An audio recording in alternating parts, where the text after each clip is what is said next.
Hey guys, it's Z here back with another tutorial. I hope you all are doing great.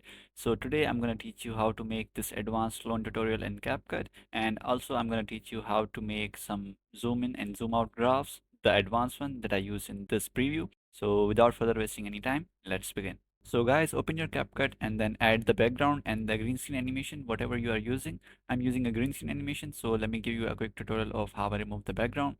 So click on the green screen animation, then go to remove BG, click on chroma key and select the background color. Now it depends upon the quality of the animation, so just make intensity between 40 to 70 and shadow should be between 30 to 70 also.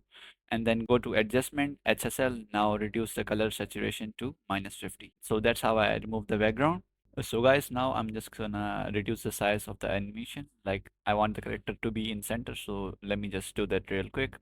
Now after this, what I'm gonna do is for the clones, just copy paste this animation. Now cut it like 2 frames before the beat. I do 2 frames before the beat is because like after I put motion blur and glitch, it looks on beat. But if I cut it on beat, it looks a bit like off beat after exporting.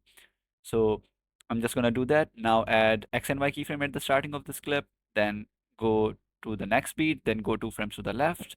Now change its value of X, like you want the clone to go from left to right or wherever you want. So I'm just gonna do that. After doing this, go to the next beat and then go 2 frames to the left again and change it back to normal, like where it was in the starting. Then again go at the end and just change it back to where the clone will go from right to left. Now just copy paste the animation again and do the same for the right side clone. And you have to do a bit of maths here. Like if you change the value of X from 0 to 300 in the left side clone, then you have to go for -300 in the other one. So it will look equal, like the clones will look, they are going from left to right equally. So guys, my animation was already not in center, so I had to change its X value from 0 to 340 or 260, I don't know.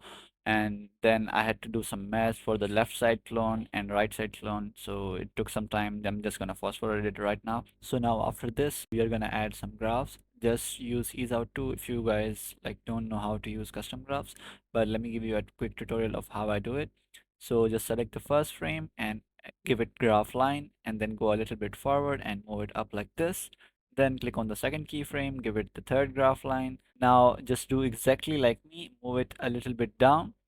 And this is how I do the custom graphs when the value is going from down to up, and from up to down, just do the same. But for the first keyframe, just move the graph down. And for the second one, move it a little bit up. You guys can use these graphs anywhere in scale, rotate, anywhere. Now moving on to the tutorial, we are going to add some effects here for the clone. So go to effects and search an effect called jitter blur. Add it below the main green screen animation right above the clones and make it as big as the green screen animation, and then move it a little bit left from the animation just like this, and then make everything go back to 0 and make the range between 35 to 50. After this, add a color keyframe at the starting of this effect and then go at the end and make it 100. This will change the color and make its filter 100. So now you can see it's changing the colors. Now just copy paste it and remove the color keyframes. Then go 1 frame forward and cut it right there. Then copy paste it again, move it a little bit forward and cut it at the end. Now you have to compound clip all of these effects and the clones. And now guys, there you have it, the advanced clone tutorial in CapCut. If you did it correctly, your clone should also look just like mine.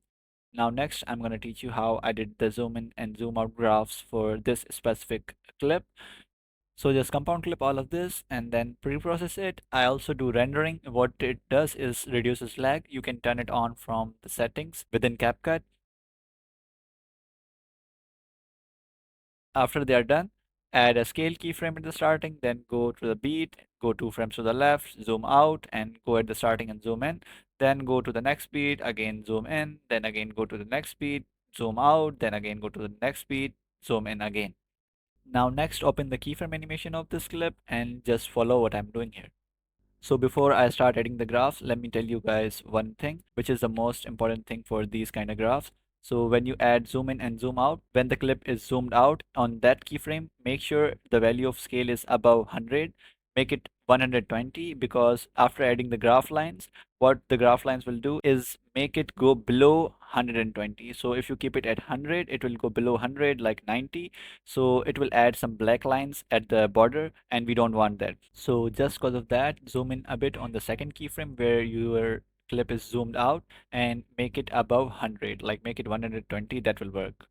Okay, so now for the graphs, click on the second keyframe and give it the third graph line, and move the graph line just like me, and make sure it doesn't zooms out too much. Like, it should be a little bit bigger from the screen ratio. Now for the other graph line, make it a little bit close and a bit up, just like this. And then for the third keyframe, move it a little bit up. Then for the other line, move it a little bit down and a bit close, just like me. And after that, for the fourth keyframe, just do the same you did on the second one. And for the last one, do the same, move it a little bit up, just like you did in the third keyframe. Now go at the first keyframe of the clip, give it the graph and move it a little bit down, and see if it's messing the other graph, the second one. Then correct it by just moving it a little bit up. And there you have it. That's how easy it is to make the custom graphs that I use in the preview of this tutorial. So it's quite easy to make custom graphs. You just need to understand the mechanism of like how they work.